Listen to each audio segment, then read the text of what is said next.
Welcome to the Constructive 2020 virtual event series. Constructive is an industry-led effort to enhance collaboration, build resilience, and ensure a vibrant and sustainable future for the industry. Welcome to our final virtual event, Managing the Shocks, Ensuring Business Resilience. This session is brought to you by Scenario. Scenario builds strong relationships to deliver great creative that enhances our clients' business. Welcome to Constructive 2020. Let's cut live to our moderator, Jihan Kasanada, and get started. Kia ora and welcome to Constructive. This is our fourth week. Thanks very much for joining us for our last set of panel discussions. It's been a great 3 weeks before this. We've talked about the commercial sector, we've talked about the residential sector. Last week, of course, we had our politicians with us talking about their vision for what the sector could look like after the next election. So plenty of great discussion, and we've really appreciated having your questions and comments coming through as well. We'd love the same today for our discussions around business resilience. Now, we know just how important the construction sector is to New Zealand, whether it's the Waterview Tunnel, the City Rail Link, the homes and the schools that we build. But what do these projects have to do with people? What about our lives? What about our well-being? How do we create businesses that are actually strong enough to withstand some of the challenges that we're facing here in New Zealand at the moment? We know that the construction sector plays a vital role in our society, but we've also heard, in fact, we've talked at the last couple of Constructive events over the past few years about some of these key issues around underperformance, around the race to the bottom, around the pricing of risk. So how can we tackle those in this COVID or hopefully post-COVID environment in the months and years to come? That's what we'll be talking about today. We'd love to have your questions coming through. You can send those through right now via the question tool on our app. What we will be doing is having two separate panel discussions today. The first is around the construction sector accord. Now, the accord, you'll remember, was a key result from a previous Constructive forum. This is where it was first discussed. So how are we tracking and what can we look for in the progress of the accord in the coming months? Then we'll move into a separate discussion around the future of the sector. We'll be talking about disruption and technology and many other things as well. So I'd love to introduce our panel for our first discussion today. Joining me here in Wellington at the PwC Centre, we have Graham Burke. Graham chairs the Construction Industry Council. He's the Vice President of the Specialist Trade Contractors Federation, and he's also on the Accord Steering Group. We have Shalidra Percy. Shalidra is the Chief Executive of Brands. She's part of the COVID response panel, and she's also leading the environment work stream for the Accord Transformation Delivery Group. We have David Kelly, the Master Builders CEO. Hi, David, and he's a member of the Accord Transformation Delivery Group. He's responsible for business performance. And joining us via Zoom, we have Leonie Freeman. Leonie is the Chief Executive of the Property Council, and she's a member of the Accord Steering Group. Welcome to all of you. Thanks for being here. Great to have you as part of this final discussion. Each of you has played a really key role in the progress around the Accord. So we'd like to start by, I guess, having an assessment from each of you on where are we at and what are the achievements that we've seen so far and what do we see as some of the opportunities for the coming months. So Graham, I'd love to start with you. Sure. The developing people work stream on the Accord obviously is a pretty challenging kind of a role. Skill shortages across the sector, not just tradesmen, but designers, engineers, managers. There's been a huge and long-lasting shortage for decades. Obviously, with COVID-19, the emphasis has changed a little bit. But look, the sector is fraught with the booms and busts, and this particular looming bust is 3 or 4 years sooner than it would have been. Really, the challenge for us is to try and not default to our normal behaviour. So generally, when we have a bit of a downturn on the people side of things, we stop training, we drop our guard in safety, we don't recruit, and then when we start to try and come out the other side on the upswing of the cycle, guess what? Those skill shortages are even worse. So the challenge to us at the moment is to retain the people that we've got, and we have got some great skilled people in construction. We should give ourselves more credit, to be honest. So we need to retain them and we need to be in a position that we can actually grow coming out the other side. Without the people, we can't do that. Great, thanks, Graham. Shalidra, what's your take on where things are at? I think it's been a great start for the construction sector call, excuse me. I think that it's pretty unprecedented to see this kind of relationship between our industry and government. And I think we heard, Grant Robertson really emphasising last week on the Constructive panel the importance of the Accord. And so I think that for me is one of the highlights. Being on the COVID response panel, I think was an amazing experience for me because I had never seen government and industry collaborate in real time in such a responsive way, listening to each other and formulating and shaping plans to deal with things, which included the great work that came out in terms of the site safety guidelines, which went out to the whole of the industry and got us back onto sites at level 3. So those are kind of the highlights, and I think show the potential of this kind of arrangement and relationship. Really, it's a relationship. I think the opportunity, one of the opportunities is obviously in the environment work stream that I'm leading. It's very new. It was just agreed to about a month ago. I think I've been the workstream lead for 3 weeks, so hasn't achieved much yet, though I'm working on it. But I think it's a really, really important opportunity because it's about recognising that while there's a number of work streams like the skills and the productivity and the risk work stream, this one's really broad and cross-cutting. There is, if we're thinking about COVID as an existential crisis, the global sustainability issue is an existential crisis too. And to have this work stream create this opportunity for us to think about and take a long-term view about the construction sector's contribution to this better, healthier world, that's a pretty exciting opportunity. Great. Thanks, Shalidra. David? Yeah, well, there's actually, I think, been a lot achieved so far through the Accord. In terms of the role I'm currently in with business performance, I'm one of the co-leads with Rick Hurd. A couple of things I'll mention, really. One is a series of workshops that Rick's led around risk management, because management of risk is critical in the construction sector. If you can't manage the risk, your business won't perform. And then the second part is around what we've called what good looks like. So we started with the larger commercial contractors, trying to define what that means from a financial point of view, from a people point of view, and from systems and processes. And we've just started a discussion, and Graham's part of this, to talk to some of the sub-trades about how we might link all that up. And I think there's a lot of interest and appetite to do that. What I'd also like to just touch on is previously I was involved in the procurement work stream, and procurement is fundamentally important because it sets the tone right from the start. And a bit of a shout out, I think, for some of the government agencies who previously have taken a lot of criticism as being part of the problem, that they've in part driven a race to the bottom in terms of lowest price. We're seeing some significant change there from some government agencies where they're thinking much more about value and shared risk, and that's really important. The final thing I think across both work streams is really thinking about talent and upskilling, and do we have enough people who understand business performance and procurement? So one of the things we're about to kick off is some conversation with tertiary providers. We do a lot around the technical education, whether it's design or engineering or building, but not enough around the business stuff. So can we, or do we need to tailor something for the construction industry to make it more robust in that respect? Excellent. Leonie, what are your thoughts? So thanks, and welcome everyone.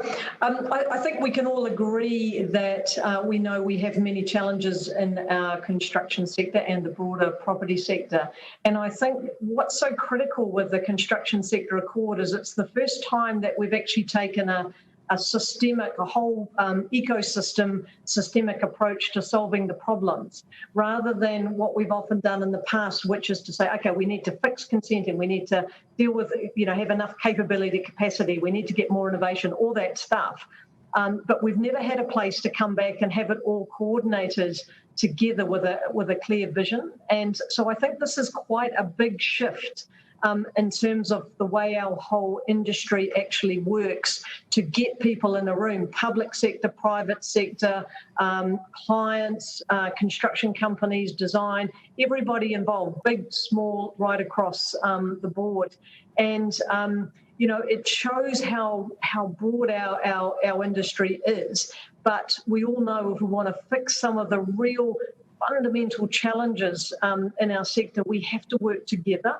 And so I'm quite heartened about, firstly, the construction sector accord being set up. It's effectively a collective impact initiative. And these things have been very successful in different parts of the world. And I think we saw it come to the fore during COVID, because I'd hate to think where our sector would have been if we already hadn't had the construction sector accord in place and having everybody working together with access to government officials and politicians at a critical time. So, I still think we've got a long way to go. But the start is really positive, and there are many examples right across the different work streams, from the leadership to the skills to the productivity to risk to regulation and procurement. That progress is being made, and it'll be one of these things that will continue to grow and get further momentum. So I'm very hopeful of where we can go as a sector with this. Thanks, Leonie. I want to pick up on something Leonie said there, the idea, hate to think where we would be at during COVID if the accord hadn't been there. I want to be really specific about this. Where would we have been at, David, if we didn't have the accord? Paint a picture for me. Yeah, so maybe I'll give you one window to look through.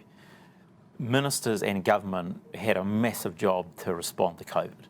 In terms of the construction sector, if we didn't have the accord, they'd have 1,000 voices in their ear, all trying to convince them and all trying to look after their little slice. And we all would have failed, in my view. What the accord allowed for ministers was to say, that's a credible voice that represents the whole industry. And it forced the industry to actually talk together and make some compromises. But we made real progress, and we had the ear of the government we simply would not have had. I don't think we could have got construction sites up and going, for instance, as quickly as we did, because we had that credibility. They trusted us. So that's really significant. Absolutely. Fundamentally important for our members, for instance, whether they're residential or commercial, that as soon as we finish stage 4 lockdown, they could get back onto site. That makes a massive difference. Shalidra, what did you see as the impact of having that unified voice during that process when the government is in many ways making decisions on the fly because of the really short timeframes and the constraints around COVID? Do you agree with David's assessment there? I do agree with David's assessment, and I'd probably go a step further and be bold enough to say I don't know that we would have been allowed to be back on sites at level 3 but for the accord. Who knows? We haven't got a time machine to go back and check, but I think he's right that was really critical. But what was amazing to watch when you were in those calls in the room on Zoom, was the way that the industry and government listened to each other, shared perspective, turned things around really quickly. The normal kind of layers and weeks of thinking and taking stuff away, that got dissolved. We were focused around shared problem solving and finding ways to get information, the right information to and from each other in clear, quick time frames, and the listening, the listening was amazing. So much more agile, much more responsive. Much more agile and responsive. Leonie, do you believe that the government has changed significantly as a client during this political term? Yes, I think they have. I suppose the word I would say is the government has perhaps matured as a client. David touched on it before around some of the procurement. In the past, the government has been lowest cost procurement option, and that was not necessarily the best outcome. Whereas now I think they're taking a much more holistic approach. They're looking at better quality, a different approach, realising that they are a partner. And this is something that is so critical about, particularly between the public and the private sector, is that it isn't a master-servant relationship. It is actually a partnership. And I think government has matured significantly to understand the importance of that partnership relationship the private sector. And also, if you look at procurement now, the procurement process has been updated and it's been rolling out, and we've heard some, much more positive stories about how that is working. And also, to give government credit during COVID as well, they supported some initiatives like they paid out contractors early, so they committed to paying everybody within 2 weeks. So I think that they were some quite positive things. So yes, my comment about government in this whole space has probably been one of maturity, and that's a positive step. But I emphasise that, it's not one or the other. We all have to mature together. This is a journey that all of us have to solve as a whole sector. It's not one or the other. Graham, we're going into an election. The changes in that relationship that Leonie mentioned there, would you expect that process of maturing to continue after the election, regardless of which party or parties end up in government, or is that up for grabs? That's a tough question. Look, I certainly hope it does, because continuing to do the same and expecting things to change is definition of insanity. So we've had years of the race to the bottom. And look, if something's worth $1 million and we get it for 900,000, that other 100,000 comes from somewhere. It either comes out of the contractor's pocket, you cannot get things cheaper than what they're actually worth. And what we're seeing now is people actually recognising whole of life value. We're looking at actual value rather than just that cheap price. We're looking at social outcomes, which at the end of the day are important, and they do have a value. So I think it would be an incredible shame, but it would be have absolutely diabolical effects on the economy in probably the medium term, I would think, if we turn and go back to where we were. Look, one of the just harping back to the COVID response, the way that some of the government agencies, now collaboration in construction's hard, but I think collaboration in government, for those of us who've never worked in the government, don't realise how fragmented that organisation is.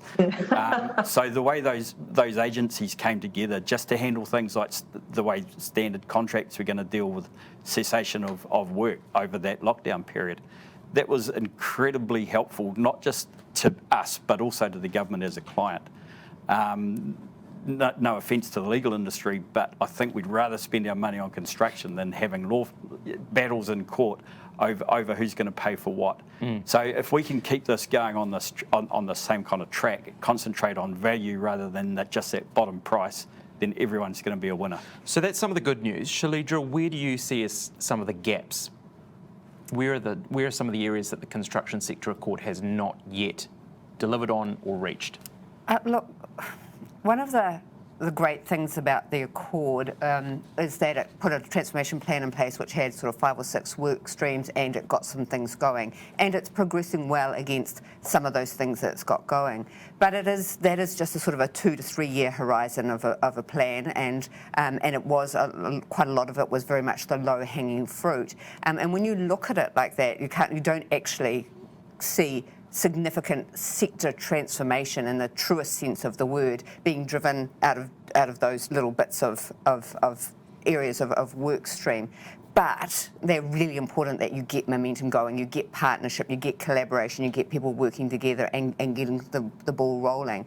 So I think there's quite a number of places that the Accord could evolve into over time. Obviously, we're already seeing that start to happen with the environment work stream, but another area might be looking at broadening the skills work stream a little bit more into thinking about the inequity that sits inside the construction sector workforce. Right now we've got a sector workforce that has 10% Māori, 11% Pacifica, very high contributions, statistically, but they all sit in that very, very low end of the low-paid part of the workforce, and they're the most vulnerable to the economic shock that Graham was referring to before. So, what are we doing and thinking about as a sector about our diversity, inclusion, our ability to take and protect our more vulnerable workers, so that we have some long-term, viability as a sector, and that's one example. Another example that I'm really intrigued by is the viability of our business model.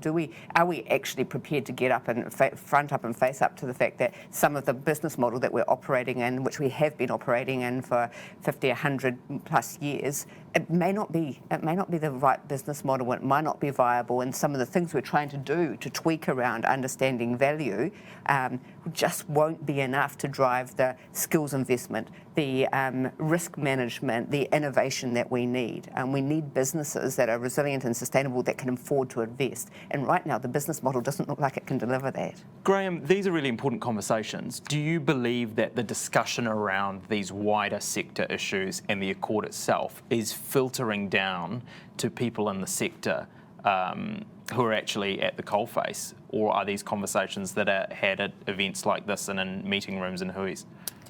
Geez, you're giving me all the hard ones. That's because you're the smartest man in the room, Graham. Look, I would have to say probably at the moment a lot of SMEs, small, medium enterprises probably don't even know that the Accord exists. I'd like to think that they've been the beneficiary of some of our work. Certainly, as David was talking about, the return from lockdown. Ultimately,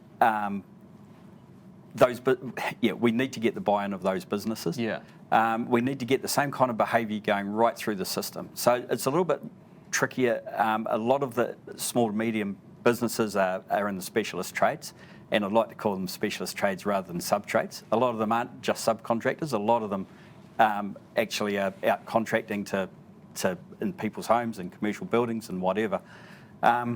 So at the end of the day, we all need to be working on that value proposition. So if we can actually get that collaboration, if we can get competition is in our nature. We're Kiwis. If we're walking down the road to a side, we're going to end up having a foot race. We're never going to take the competition out of it, but let's compete on value, on providing a good job at a good price, but not just, hey, I can cut something out of this job and do it for $5 cheaper than the next guy. Isn't this one of the problems, Leonie, in that the industry is just so fragmented by its very nature? You've got so many smaller players. You've got people out there who are either on the tools or they're on the tools and they're working from their kitchen bench. A lot of the organisations, a lot of the people in the sector just haven't got the time or the resources or perhaps the inclination to consider some of this stuff, or the resources to consider some of this stuff. So if we're going to have a conversation, for example, about avoiding the race to the bottom, how do we bring everyone along for that conversation?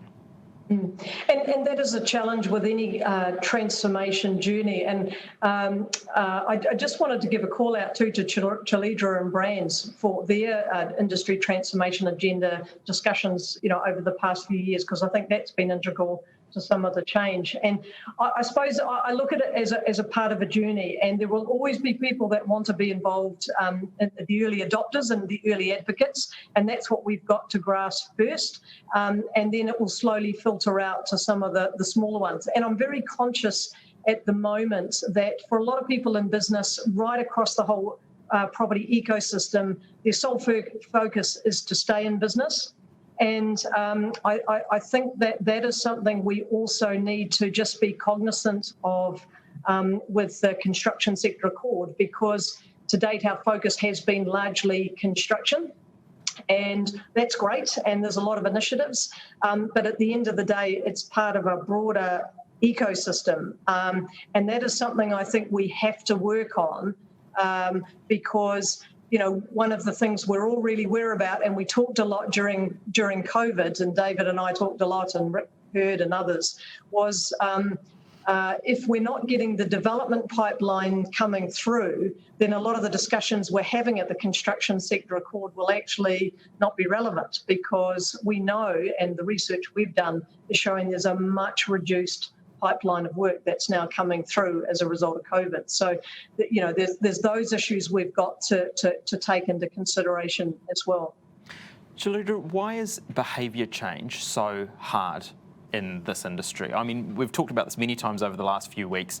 This year's Constructive, last year's Constructive, the Constructive before that, we're having a lot of similar conversations. Yes, we've had progress, but we still have these endemic issues that we're dealing with. What are your thoughts on that? Oh, behaviour change isn't just hard in this industry. It's hard with humans. Behaviour change is much easier with dogs and with robots. Okay, so that could be one solution, but perhaps isn't very viable. I think the behaviour change issue is so difficult because we tend to take a single solution approach to it. We think if we just tell people, we educate people and tell them this is the best way to do it. We have showcase all our great projects and show these wonderful examples from overseas and things like that. We think that's enough, but fundamentally as humans, it's really, really hard for us to change the way we work. We have to have intrinsic incentives. We have to have extrinsic incentives. We have to have some kind of way that helps us change and understand why it's going to work for us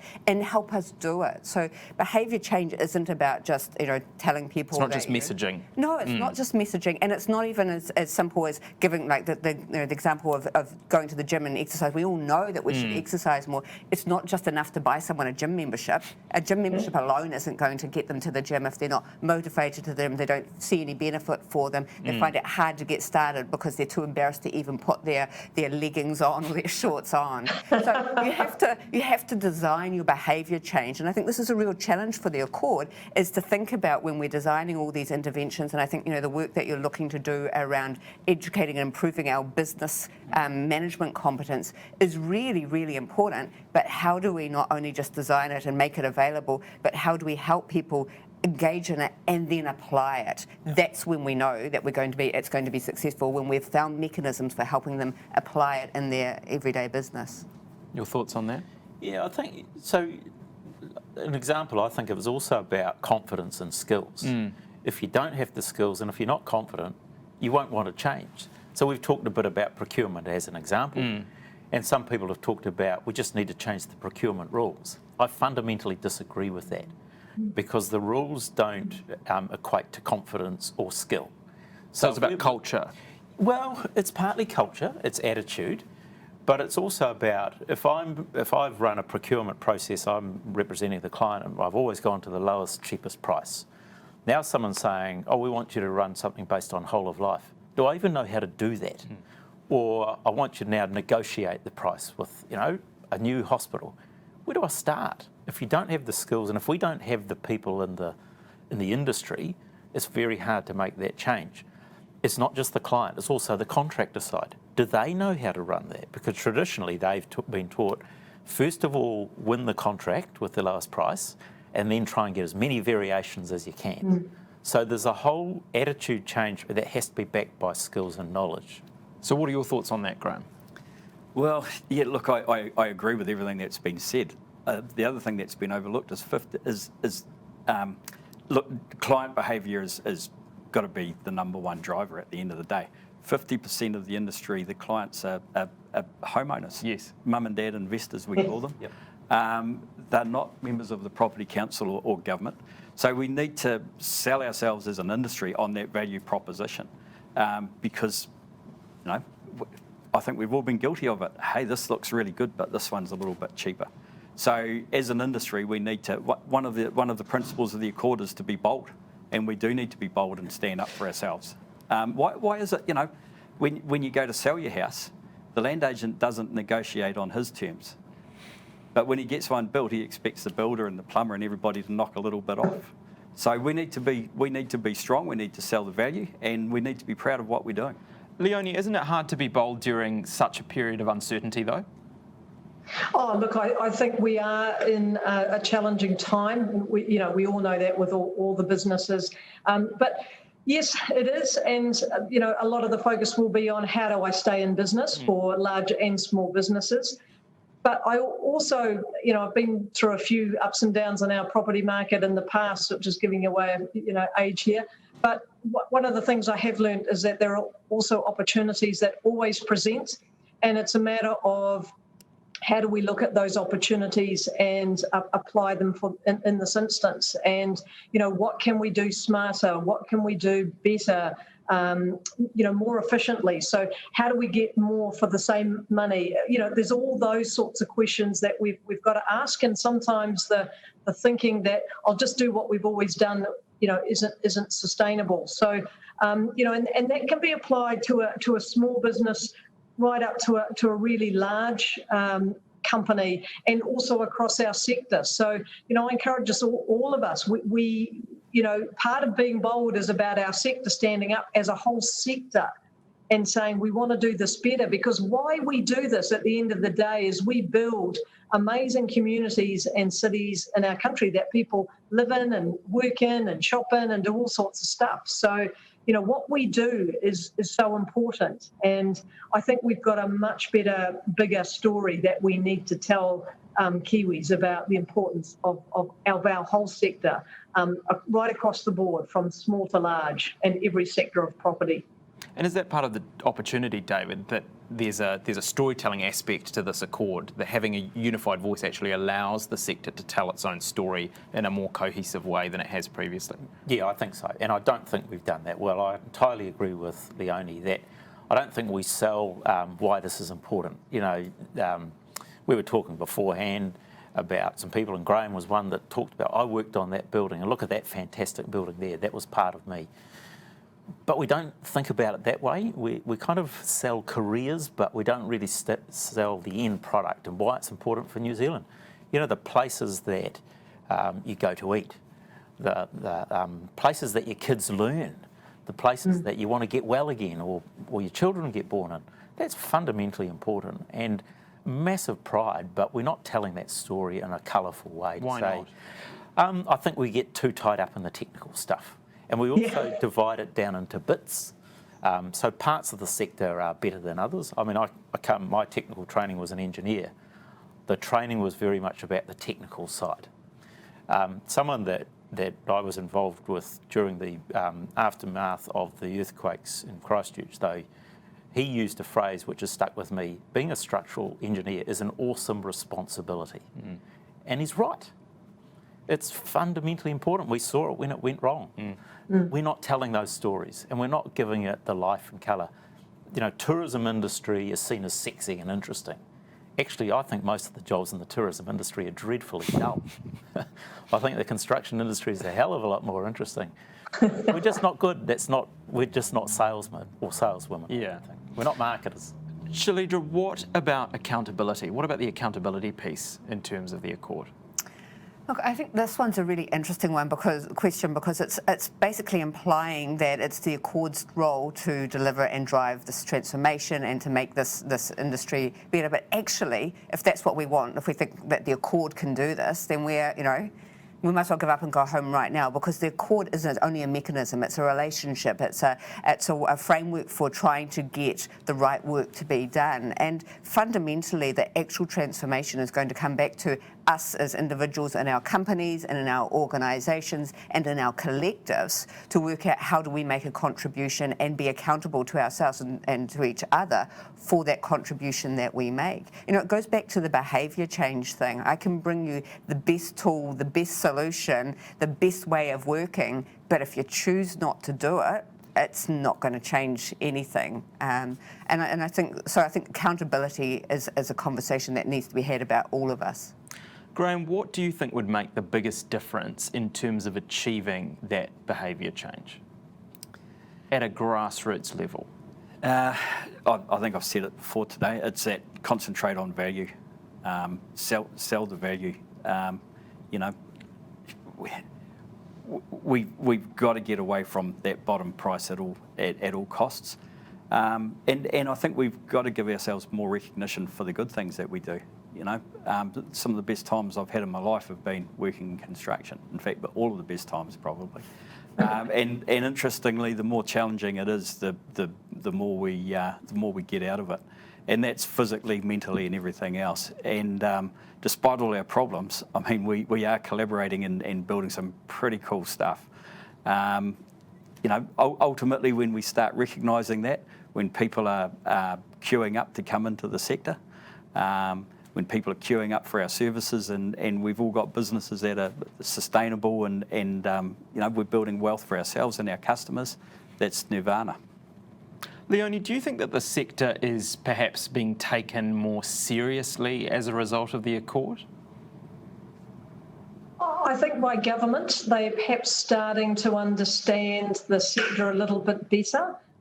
Because one of the challenges I'd always heard before from many in government was they never knew who to go and talk to because there were so many different groups. And I know last year when I did some work at Property Council on our new strategy, I made a list of all the groups that I knew and I counted 148 different industry sector groups. So there's a lot of us. And so that does create a bit of a challenge for the government who wants to work with us. And you know, as Graham said earlier, actually, the government's just as challenging because they are, you know, you think they're one entity, but they're not. And but we can only change what we can do from our side. So I do think that, but I still think we've got a long way to go. One of my real concerns around where things are sitting at the moment is most people see the property sector as just construction. And construction obviously is an absolutely critical part of our property sector. But I think we need to also educate on the whole ecosystem. So we have to make people understand more, particularly the government, about where the construction projects come from. So, you know, we had a lot of debate during COVID around this issue, and I know a lot of us are very concerned about it. But if we look at the base statistics, in New Zealand, 80% of the development is done by the private sector and 20% by government. Now, we did some research in about May across our members to find out what that pipeline was looking like going forward. And the feedback we got back was about 70% of all the commercial industrial projects were considered uncertain. And these were the ones that were in the planning pipeline prior to COVID, and about 50% considered uncertain in residential. And so, you know, they are massive statistics and of huge concern because if we don't have the developers looking at those projects, getting funding, getting design, then we don't have the work to filter through in terms of pipeline for construction. And I think there's a real lack of understanding about how that whole ecosystem works and what the levers need to be pulled are. And what I find interesting is, you know, now I'm getting asked by quite a range of different government entities about what's been the impact. And I'm saying, look, we are having a much, much smaller pipeline that's going to be coming through. But at the time, you know, when we were doing great things like getting construction at level 3, we couldn't get any understanding from government officials or ministers around the ecosystem and what triggers that demand and the pipeline. So I think we've still got some work to do around that, but, you know, it's all part of the journey. Could I add to that? I think it depends what you mean by government. Often people think it's the politicians, but government, of course, consists of a lot more than that, and it's the officials. Yes. If I think about what we've been able to have access to through the Accord, and particularly because of COVID, the number of chief executives of big government agencies, the chief executive of MB, of Education, of Ministry of Housing and Urban Development, of Health, although Ashley hasn't turned up for a while, he's been a bit distracted with a few other things, strange. We gave him a leave pass, didn't we, That's David? That's right. He sat next to me and then he had to leave and brief the minister and he'd never come back. And there's a number of other chief executives who actively engaged, and I think they at least got a better appreciation of what the sector's about. The challenge for us is that they now have to go back and do other things. So we need to be able to build on that and not lose that opportunity. They've mandated their organisations to take a greater focus and to do things differently. I think it's up to the sector to build and earn that trust, and it means we've got to perform. Great. We're out of time for this discussion, but I want to thank in particular Graham, because we're going to switch you out in a moment. But thanks for being here and thanks for your insights. Really appreciate it. Thank you. And thanks to all of our panellists as well. You're all going to stick with us. We're going to take a short break for a moment and we're going to move into our next discussion, which is around the future of the sector. So we've talked a lot about disruption over the last few weeks, but we want to explore where we're actually at in terms of building the future that we want to see for the sector. And this is going to touch on a range of different issues. We'd love to hear more of your thoughts, which are coming to me on this screen here. So send through your questions for our panellists or your thoughts on the discussion as it's taking place. Scott Fisher, CEO of Prefab NZ, joins us on the panel. Hi, Scott. Hi. Thanks very much for joining us. So let's talk about the future. David, the vision that we've discussed at the last few Constructives, is that still the vision, or has the vision shifted significantly over the past few months? No, I don't think the vision's changed. I think we now have, as I think Srilidra talked to, a much more powerful channel to achieve that, and we've got broader engagement. The reason that we started Constructive was that we've taken the view over the last few years is that the whole industry needs to work together, and that if we only have a narrow view on the interests of our members, we will fail. We'll fail separately. I think what the Accord has done is provided a really powerful mechanism, but fundamentally the vision is the same. Shalidra, is our vision big enough? Graham, where are you when we need you to answer the hard questions?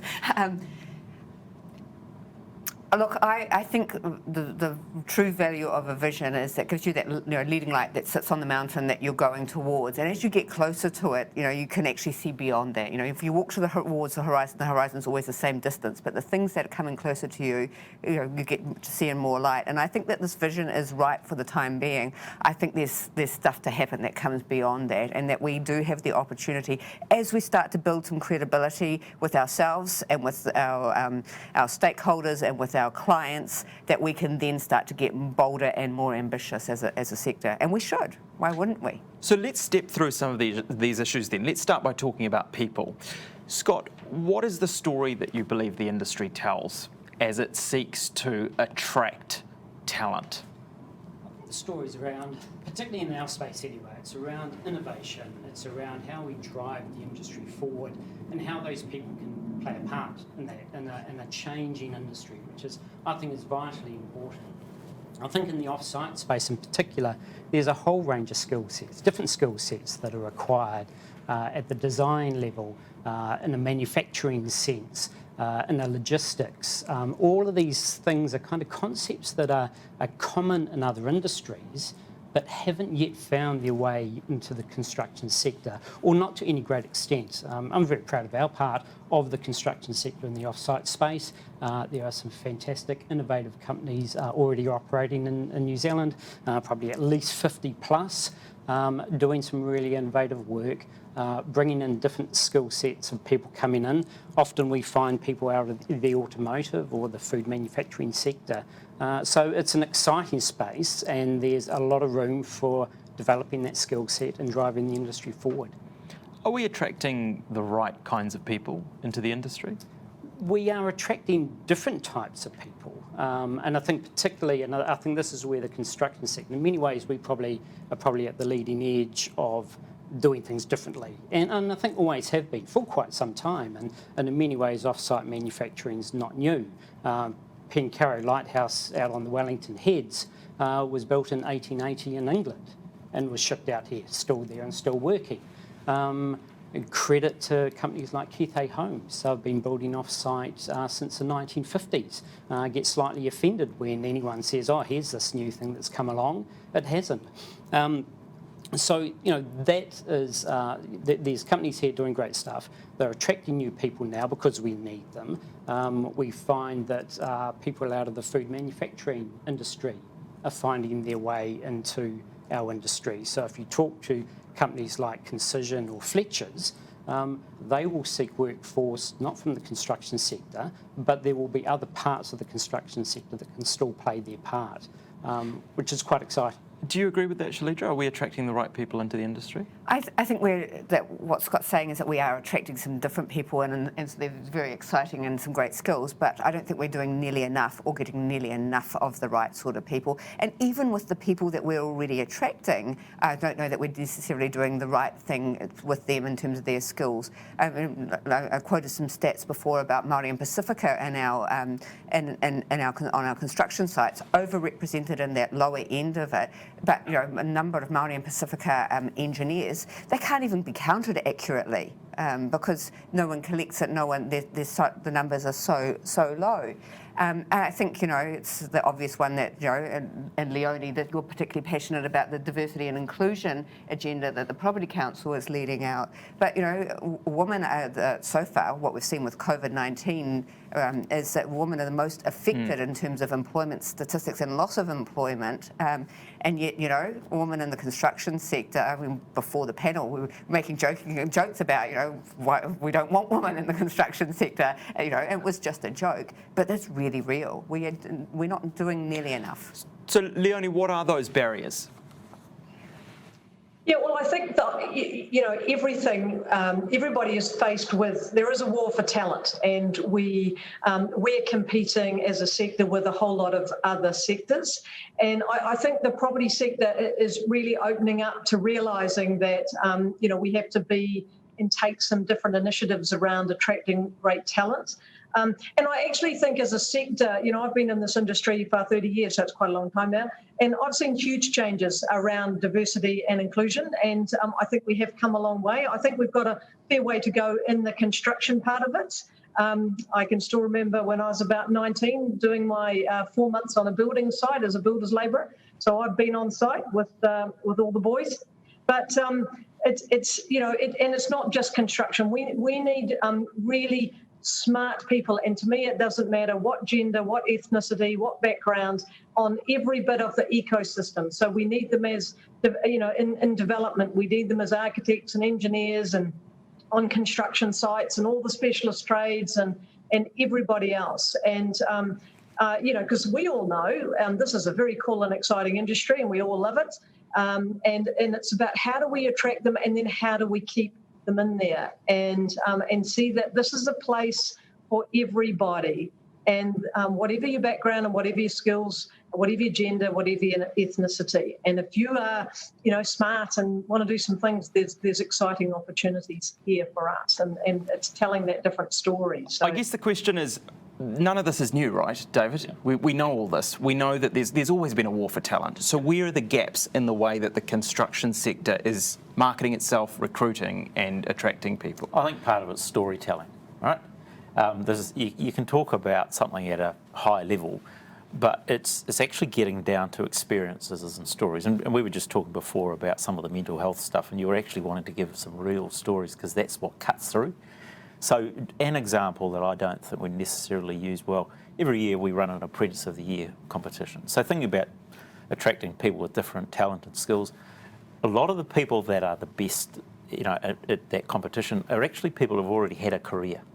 Then they come into construction. So a couple of years ago, the winner had done a degree in fine arts, and he now works in commercial construction.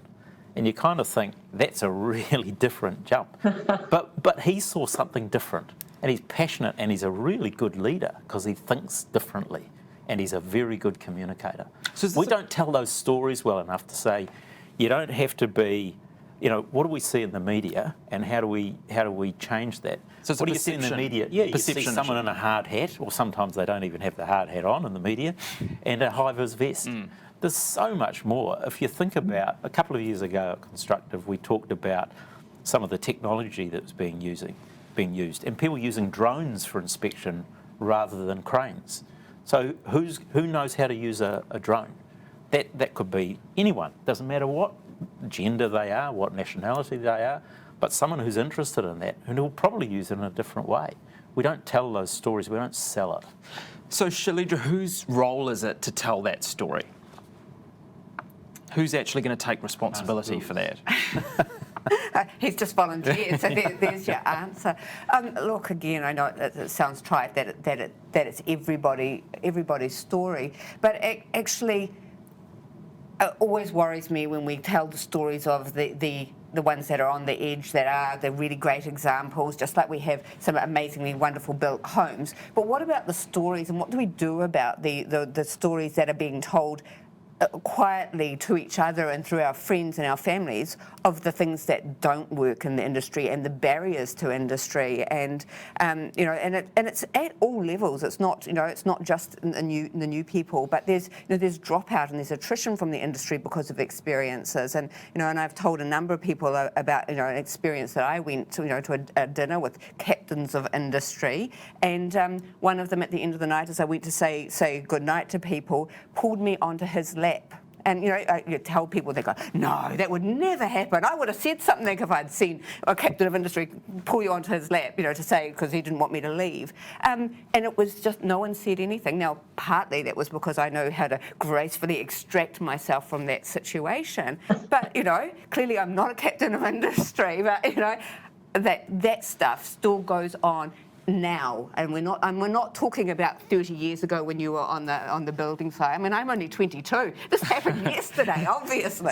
So let's talk about that. Are you suggesting broadly, not just around that example, but there is a high prevalence of negative experiences, stories, anecdotes? Everybody's got experiences that they can draw on. I think there are, but worse, that it's not necessarily our experience on site or in the industry for us. I think it's the experiences we give our clients too that are impacting this. I think that if you've got a room of 10 people who'd been had some touch point as a client with the construction industry and asked them what their experience was, I would be surprised if you could even get 9 out of 10 of them to say that 1 out of 10 of them to say it was a great experience. I mean, we struggle as an industry to provide really great service. Do you want your son or daughter to go and have to deal with and be one of those? And do you encourage people to that pathway when your own experience of the industry or parts of the industry? Because I think you're right, Leonie, that this is very easy to focus on the construction side of it, but it's in engineering, it's in architects' offices, I'm sure it's in some of the property offices too, where people, whether it's race or gender or sexual orientation, are getting some of those bad experiences too. I want to break this down a little bit because there's a lot in that. I'm getting myself into trouble. No, that's all right. So this is important. So there is a culture piece around the culture within the industry, within workplaces, the types of people, also diversity and inclusion, those types of things. Is the industry honest enough with itself around the areas that need to change to make it a more progressive workforce and a safe environment for people to send their children into in 2020? And I think the answer is no, but I would say that I don't think our industry is necessarily any worse than a whole lot of industries. And apologies to Graham. I trained in the legal profession and didn't. So I'm one of those rapacious lawyers that Graham was talking about earlier, and I didn't go into that profession because of the same issues. So I don't necessarily think this is just about construction. I think it is societal. But when we have events with industry events and we get called out on the language we use, which isn't inclusive language, and excuse that because I've been in the industry 30, 40, 50 years and that's the way I am and I find it hard to change. That I understand that. I understand that real sense for the people who say that, but boy, does it throw up barriers. I think there's a flip side of it, because there are parts of the industry that are all-inclusive, do provide better work environments, and they're here today. And I think particularly in the off-site space is a prime example of a different environment, still in the construction space, but quite often in a manufacturing setting, that environment is different. It's more inclusive. It's a safer environment in which to work. So I think credit to those in the construction sector who are approaching their industry in a different way. I think they are creating a far better environment for the workforce, as we see it today. Leonie, do you think that there's change being made in this area? Yes, certainly. I mean, I look at what we've done here at Property Council in the last couple of years, and one of the things we launched last year was a pledge called 40-40-20. So what we did was we pledged for every speaking event or every event we had, we were trying to aim for 40% male, 40% female and 20% discretionary. So that was attendees or speakers or everything else like that. So in the last 12 to 18 months, we measured every event that we did. So that was over 100 events that we ran as an organisation. And with a focus on that panel pledge, we actually achieved 36% of all the speakers were female in the last 12 months, and our female attendees were up at 39%. So that's a huge increase from previous years. They never measured it prior to a couple of years ago, but you can just tell from all the feedback. So, we've still got a way to go, but what I'm hoping is things like that where people see somebody speaking, and whether it's an ethnic particular group or a gender thing, then you think, that's somebody that I can relate to. So there's an opportunity for me, and that starts to get traction. And I noticed it last December when we renewed all our committees, regional committees around the country. So the first time in Auckland, we had 50% of the Auckland committee being female. And some of the guys that stepped off said it was also about 10 years younger. And around the rest of the country, it was about 25% female. So it's a journey. It takes time, but I do think we are making some progress in this area. Our next step is it's obviously on hold a little bit at the moment for a few months with COVID, but we're about to undertake quite a detailed research study in conjunction with McKinsey and Global Women to actually get a baseline for our industry, so that we know where we're at, and then how we can measure and go forward. And I think both Scott's example and Leonie's examples are really great examples of how we can do this as an industry, and how it doesn't have to be too hard. And these steps, whether it's the small step, that the journey you're on, or the example you give, should give us hope that this is something that we can tackle. Scott, let's move into a different area and talk about the way we're building homes and buildings. Do you believe that there's enough focus on the different methods that are currently available to us? Are we open-minded enough? Increasingly so. I'm very optimistic, but I think we need to do more, and we need to do it quicker. And the government's got a big role to play in that, so as industry. I suppose we represent the part of the industry who gets it and got it 20 years ago and has moved off-site. They may well be traditional builders simply building inside. They still gain the benefits of that off-site that can deliver, whether it's around quality, sustainability, safety. All of those things can be when you build off-site and then deliver them on-site for final assembly.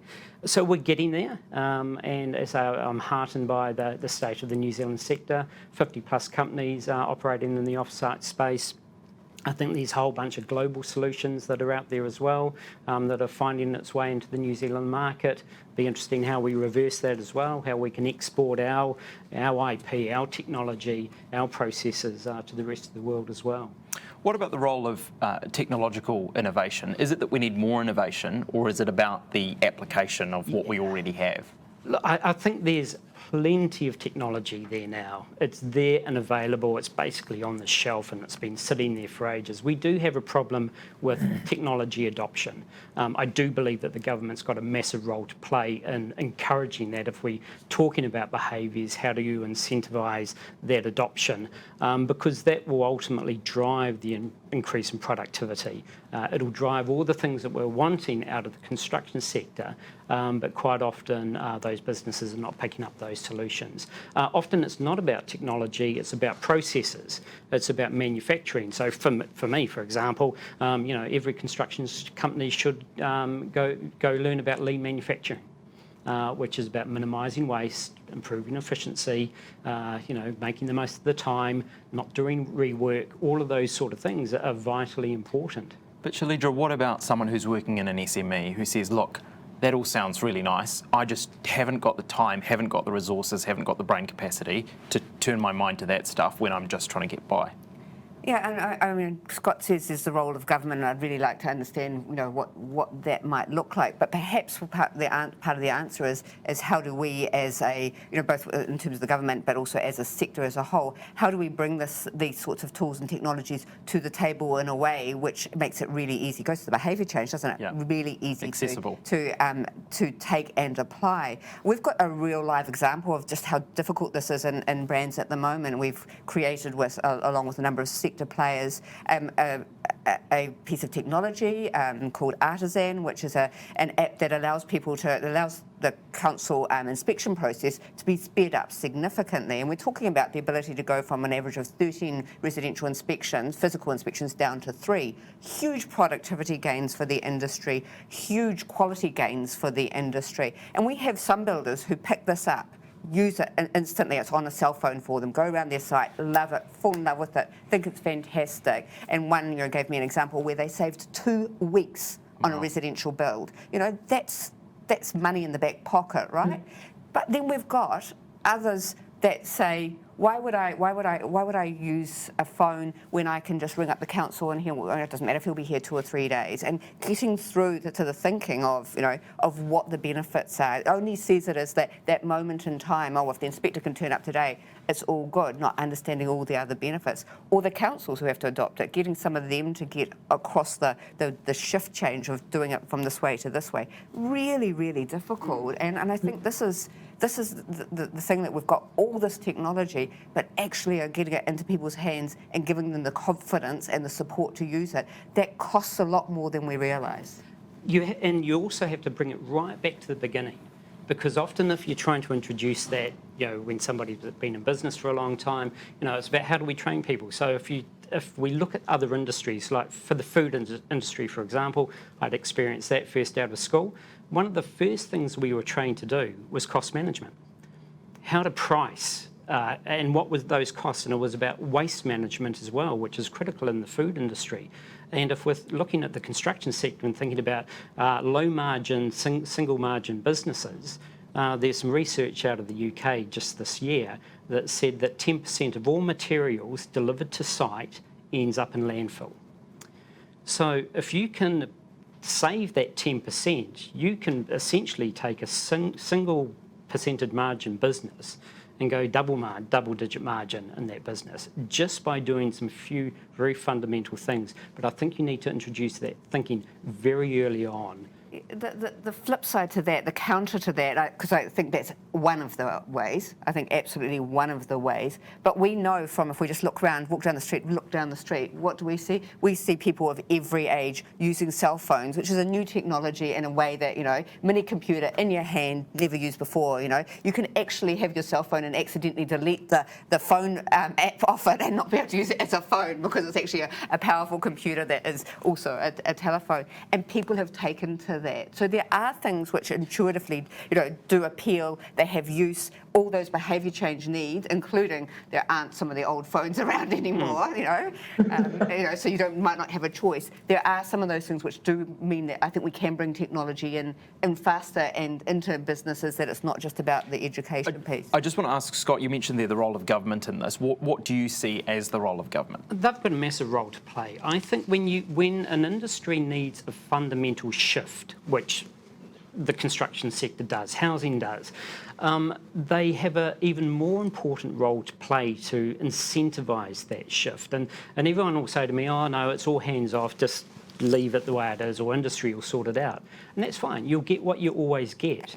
But if you want the step change within an industry, then you need some really big chunky levers to pull to drive that change. What does that look like? So say, for example, in the off-site space, so the adoption of, don't provide grants for R&D and let's go research something else. If there's 10 technological things sitting on the shelf available, how do you incentivise businesses to pick that up and adopt it into their businesses? So that's accelerated depreciation. It's grants to adopt that technology. It's all those incentives that, de-risks. The other thing about government is that they are the biggest customer in town. So they need to behave in such a way. Our part of the industry was, the Kiwi Build's a prime example, have been very critical that there was a whole bunch of promises that were not delivered. Industry steps up to play their part, invests in technology, invests in processes and what have you. When the promise is not forthcoming, then that puts a lot of pressure on those businesses. So government needs to make sure that they incentivise the industry to adopt technology, to adopt change, to kind of retrain, get the right people in. They also, because of the biggest customer in town, they need to make sure that those, if you like, the volume contracts that then means that a company will take the risk and invest in technology will do so. Is it about incentives, Leonie, or is it about regulation? I mean, at what point do we say, is there a line here where we're suggesting this, we're saying this is the way that we want to go? If there isn't enough uptake, we say, well, this is so serious and so significant to the future of the sector. Actually, this is the way you're going to do this from now on. I think one of the things that's really important, because I agree with a lot of what Scott was saying, is that we have to think about it as the whole ecosystem, because there is some fantastic technology stuff. And if we just take housing as an example and follow on Scott with what Scott was saying and the offsite manufacturing, there's some amazing technology and it's been around for quite some time. But a lot of the work that I've done over the last 5 or 6 years in this housing space, the things that I continually get to hear is that it's all the barriers and the blockages along the way. And so we have to look and say, okay, we want to embrace, and there's some fantastic stuff that exists now. How do we then ensure that our legislative environment supports that and not be a barrier to stopping things? How do we ensure that the consenting processes around through the councils aren't being a barrier to some of this new technology? How do we get consistency around building products?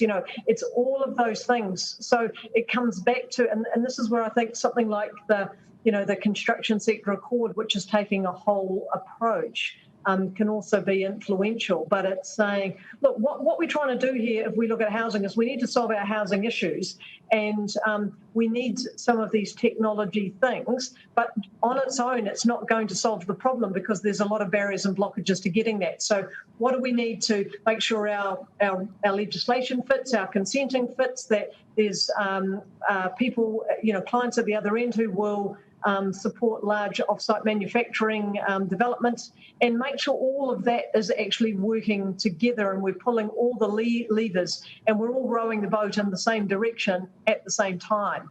And, I don't think we have to legislate for it, because it's about how the ecosystem works. And I often say it's, we've got to be rowing that boat at the same time together in the right direction, whereas sometimes at the moment we're saying things, but we're rowing in a different way. And whilst I have very high expectations of the role that government plays, give them credit that the Building Amendments Act currently gone through its first reading and soon to have its second reading, certainly puts off-site manufacturing front and centre. It talks about factory certification, which is fantastic. It talks about streamlining consenting, so taking out the friction of double consenting. So they the trick will be, the Act will be great if it goes through. The regulations will be the key part to make sure that it works, because if the regulation is not right, then the Act will just be a paperweight and won't really achieve what it is intending to achieve. I'd like to take quite a different approach, and that's actually think about business performance, because all of this stuff is almost like someone else has got to fix it for me. I think there's a whole lot of this that's in the hands of the industry and individual businesses. And I'll just focus on residential, because that's 60% of the industry, but probably is not recognised in that respect. One of the biggest changes that we're seeing in building typology, particularly in Auckland, but elsewhere, is medium density housing. That fundamentally means that the builder's got to think differently. If I just focus on the builder, their risk profile changes. So we think of it from master builders for a range of reasons, but one of them is because we give guarantees. So we're worried about, or interested, I should say, to make sure that the builder is going to be successful. The last thing we want is for them to fail, because it's not good for them, it's not good for the homeowners, and it's not good for us, because the same risk is replicated many times. So we think about technical risk, we think about the robustness of the business. That's actually in the hands of the industry itself. You asked Shrelija at the beginning, what do you say to businesses saying, I'm too busy to work on that stuff? What I'd say is this: there's plenty of evidence to say that those businesses, SMEs, that do focus on their business are much more successful than those that don't. And Graham's talked about going from being a builder to running a building business. That's the fundamental mental change they have to make. And that's where there's some very smart residential builders, but generally they're the ones that have made that switch. So what we try and do, and I know others do, is how do we help you? You know, what can we give you in a format that's useful? A lot of residential builders do not want to go classroom-based. They're not going to go and do a university degree. So, you know, we try and produce material in a way which is short videos that they can use, that all their staff can use for free. The challenge is getting that uptake. Scott, what about the role of kit-set homes? It's part of the broader landscape. I think the real challenge for particularly the off-site sector is that you don't let one part of it define what the whole industry is. And because I think then that puts a bit of a handbrake on what the potential of the industry. So look, kit set's part of it. Tiny homes, secondary dwellings, transportable homes. You've got main buildings. You've got, you know, high rise, big commercial. You've got infrastructure. You've got everything. So look, it has a part and it will serve a purpose. It's all about quality. It always has to be about quality. Our part of the industry is not about something cheap and shabby and cheerful. It always has to be fit for purpose, quality, and have a long life. Shalidra, is it your sense that there are some people who would feel threatened by the idea of a kit-set home being made overseas and brought into the country? Is there a sense of fear around the adoption of some of the innovation and technological tools that are available to us? I think there is, and I think that's perfectly reasonable to have some fear about this sort of thing. And we often hear it being expressed as not a fear of the thing, but a fear of, you know, the problems that, you know, that might occur. Like, how can we really inspect it, and is it good enough quality, and who's going to be responsible for it if it, you know, it goes bad, that sort of thing. But I mean, you know, we are fundamentally challenged, and we've seen other industries in New Zealand, car manufacturing, you know, for example, it got to the point where it was cheaper and more effective to do it offshore, and we don't really have a car manufacturing industry here. So, you know, there is some very real fears about, you know, how will it change the shape of our industry. I think the important thing to think about there is not how to prevent it changing the shape of our industry, but how do we bring it in and make it a significant, an important part of our industry, and shape our industry, the industry that we do want here around it, because it's not a binary solution. It is not a one size fits all, and it is not going to be the only way that we build in the future. Leonie, we've talked a lot recently around sustainability and climate change, again, issues that have been on the table for a long time. What is your assessment of where the sector is at around sustainability? Yeah, that's a really good question. And I suppose where I see it, we're all on a journey, and different people are at different stages. I think there's been a lot of work in the space for quite a few years, and, you know, credit to Green Building Council and brands and others who have done a lot in the space to try and get things moving. But we have got a long way to go. And like with any change, it's about how do we balance some huge aspirations with keeping people in businesses. But at the same time, and if we stick to housing, you know, we're also trying to build, you know, create really good communities, but affordable housing. So it's quite a challenging thing. And, you know, we will have, like anything new or technology-wise, it'll be the same adoption around sustainability initiatives that you get the people. There will be the sort of forward leaders in the industry who grasp it straight away and adopt it, and then there will be the slower ones to come on. But we all know this is a journey we must go on and embrace, and then work out how it will fit. And a bit like the, you know, the Shalidra was just talking about the stuff coming from China. How do we actually look to embrace it as a positive part of our industry, both in outcomes but also financially? Because, you know, the businesses still must be sustainable. So, yeah, we're on a journey, got a long way to go, but we are making some progress, and awareness has certainly grown over the last decade in particular. But Scott, you could also put the argument that we don't have the time to be slow learners when it comes to climate change and sustainability. How can we actually speed this process up and bring more people along for that journey? I think that's vitally important, and I think, again, go back to the role of government, the ability to kind of turbocharge the industry to make sure that they adopt the right behaviours, the right technology, the right manufacturing processes. I think sustainability will be a catalyst for speedier adoption of innovation. I think it's a really exciting part of the industry. But other than government, though, what should businesses currently be doing that perhaps many of them aren't? And we go back to kind of, managing the margin in your business. If I go back to my comment about if they're complaining that they're single margin percentage businesses, but they're wasting 10% of their materials, don't do anything else apart from deal with that. You'll probably double or triple your margin if you get your head around that and either introduce technology to deal with it or manufacturing processes. And I think a big challenge is that sometimes people in the industry are waiting for this big revolution to happen. I think quite often what happens is very small incremental steps, and before we know it, the whole industry is really well advanced and improving. So if you start with the simpler things to deal with, which minimising waste, not being inefficient, then that's a great step forward. Do you agree with the incremental approach, David? Because, you could also quite fairly put the case that the incremental approach has not worked for the industry over the past couple of decades. I think that's true. I think, though, that there's, we've all been distracted by backward-looking arguments about whether climate change is real, and hopefully we're not wasting our time on that. I think it's pretty much settled. And just, right, what do we need to do?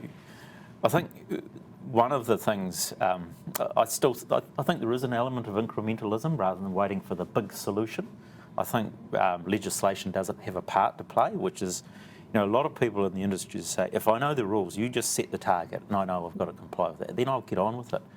But there's another element there in terms of it's how do designers and builders work together to get, at the moment too much of it's apart. And you might be amazed to hear this, but some builders and architects don't see eye to eye on things.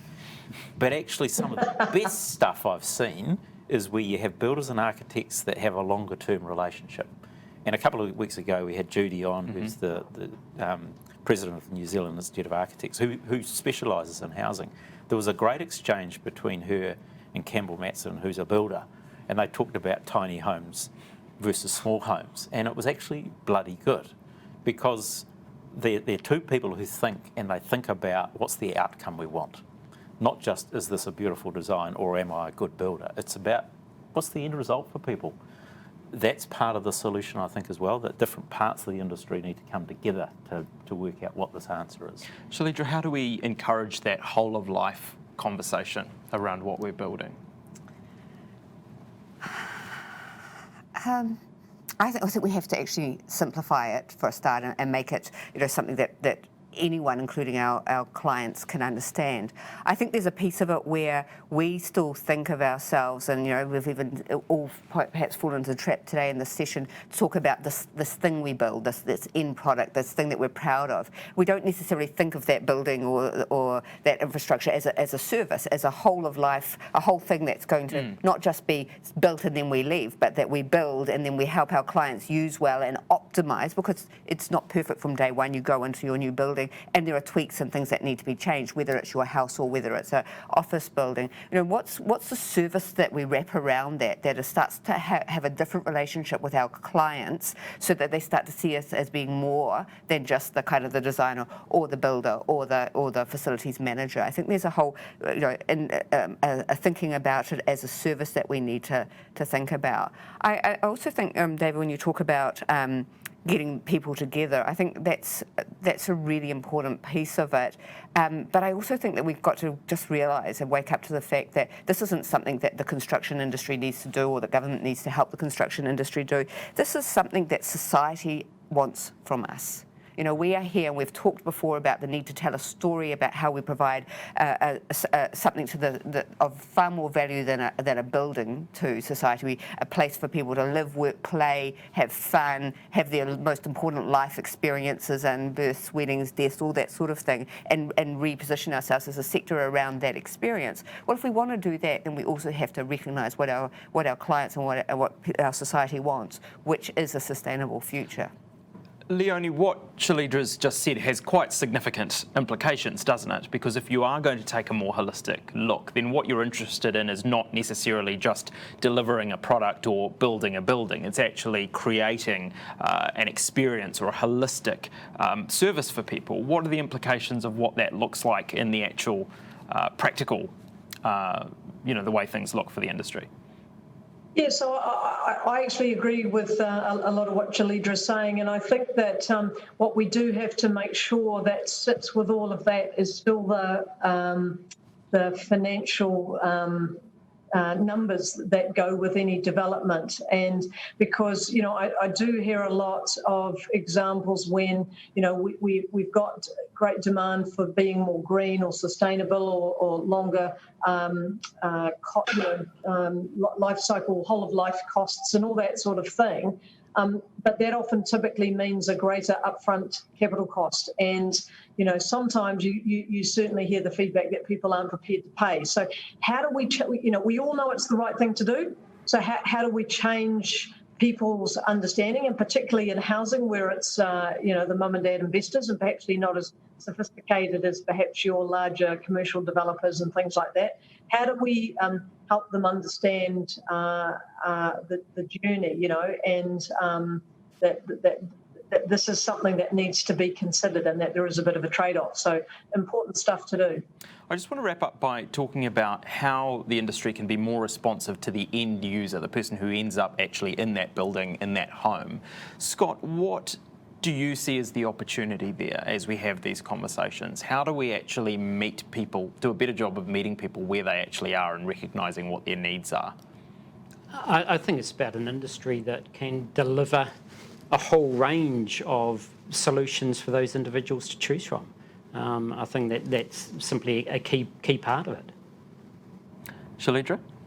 I think it's about listening and engaging with the clients, the communities, and building some understanding about how they want to use it and designing for use rather than necessarily designing by specification about the floor. We tend to talk to our clients about, I've had a house renovation recently, and the starting conversation was, how many bedrooms do you want? Well, I get it, but actually, surely it should be a conversation about what's your family situation. Do you have an extended family? Do you have people come to visit? What's your lifestyle? And then design around that. So I think there's a piece where we need to engage in a different way and listen a lot more to the clients and ask the questions of our clients about how they envisage this being used. What are some of the opportunities, Leonie, that could present that approach? Well, I think a lot of it all comes back to engagement and engaging early. So if it's a specific job for a specific client, then I totally agree with what Shalidra's saying and how people are trying to understand what the use will be. But I also think if we just stand back for a second and look in a broader context, it's understanding our broader market, because no longer are we just building 3-bedroom houses on a quarter-acre section. We've got a multiplicity of family structures and sizes and needs, and so we need to understand that better and what does that mean in practice. So better research and understanding on a broader scale as well. And maybe, once, and I don't know how you would do it, but it's almost like, focus groups, when you often used to hear of focus groups for particular products or research, on food or something like that, maybe we as a sector need to understand better how people are living in our houses once they've been in them. Is that a challenge, David? I think this is a huge challenge. I'm glad you didn't ask me that question earlier, because it's given me a couple of minutes. Because at the one level you say, yep, we should engage with the client, understand their needs, etc., etc. But the other side of that is we hear a lot about part of the inefficiency in our housing sector is bespoke housing all the time. And how about standardisation? And there are some building companies who focus on, I'm not going to have that conversation because it just adds cost. And inefficiencies and potentially rework, etc. So I think there's a real balance. I don't think there's a simple solution here. I think, maybe some of it's research. I think it's just a really good question. Shalidra, what excites you about the future of this industry? Something. Come up with something. I'm just going to give plenty of time for you to think for when this question comes your way, David. Look, I think this industry is poised on poised on the point of being able to make that real shift change into being a really modern, innovative industry that is exciting for for potential employers. And I think we've got a whole lot of the pieces of the puzzle starting to come together through things like the construction sector accord, through some of the pieces of legislation, regulation that's happening, through some of the interest and activity. I think what we need to do to bring it together to take advantage of all this moment in time, this huge opportunity we have, which has been, I think, accelerated the opportunity by the COVID-19 crisis. I think the thing that needs to come together is a collective understanding of the kind of the legacy, the future that we all want to create and leave behind from being in this industry. And I'm not sure that we talk enough about that or get enough of a sense together about just really even the building stock that we've already got, which what we've built now is going to last for at least another 50 years. Some of it's not fit for purpose as we think of it purpose today, it was when it was built, but maybe it's not now. What's our legacy? What's our interest in bringing that up to spec and making that a better environment? And I think if we talked about those sorts of things and made some concerted decisions, got some business models and some financial models to support it, we would be away laughing. Who wouldn't want to work in this industry?